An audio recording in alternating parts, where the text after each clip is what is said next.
Alors tout ça, pour certains, on a parlé de coûts presque nuls. On pense que le web représente un faible coût de mise en place. Je pense que ça représente concrètement quand même pour des organisations comme Le Figaro ou comme Pixmania de vrais coûts. Pinky, est-ce que vous pouvez nous en parler rapidement en termes d'une part de coûts, de risques aussi que ça peut représenter que d'investir ces leviers-là et après de ROI, est-ce que vous avez pu mesurer les retombées? Ouais.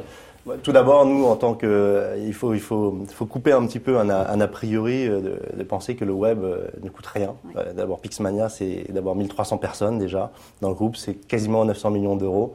Donc, il y a du monde. Donc, on peut pas faire un site comme ça ou faire de cette expérience réussie sans personne derrière.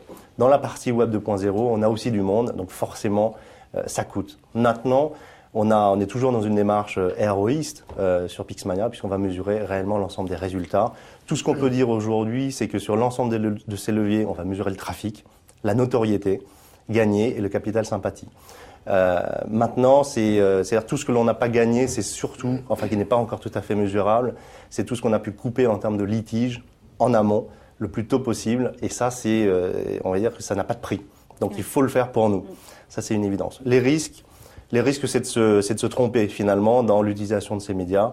Et donc s'il y a une conclusion réelle à faire par rapport à ça, c'est quand on est e-commerçant, contrairement à travailler la marque en propre ou la notoriété, nous on est en train de travailler effectivement la relation que l'on peut avoir avec nos internautes. Et donc c'est un rapprochement utile.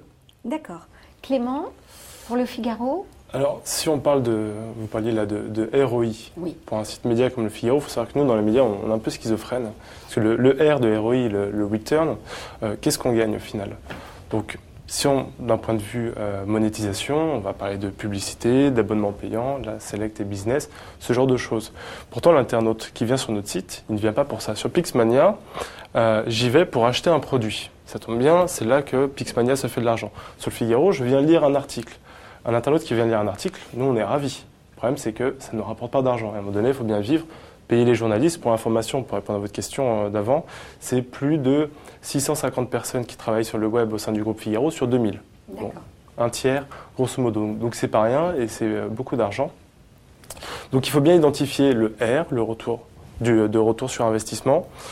Aujourd'hui, au niveau des risques, le R d'un point de vue éditorial, relation à l'internaute, il est extraordinaire. On peut faire énormément de choses avec les réseaux sociaux.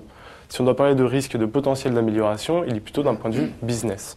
Car aujourd'hui, on monétise toute la présence sur les réseaux sociaux de manière indirecte. Ça génère du trafic, ça génère de la fidélisation client, ce genre de choses, de la connaissance client, mais pas de revenus en direct.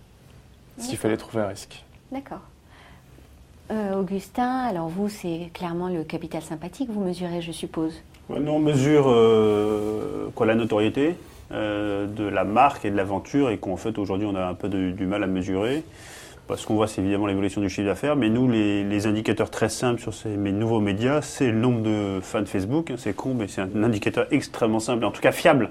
C'est-à-dire qu'on n'est pas dans l'interprétation, c'est juste un chiffre qui évolue heure par heure. Donc pour nous, c'est une bonne visibilité sur l'impact de ce que l'on fait en termes de contenu.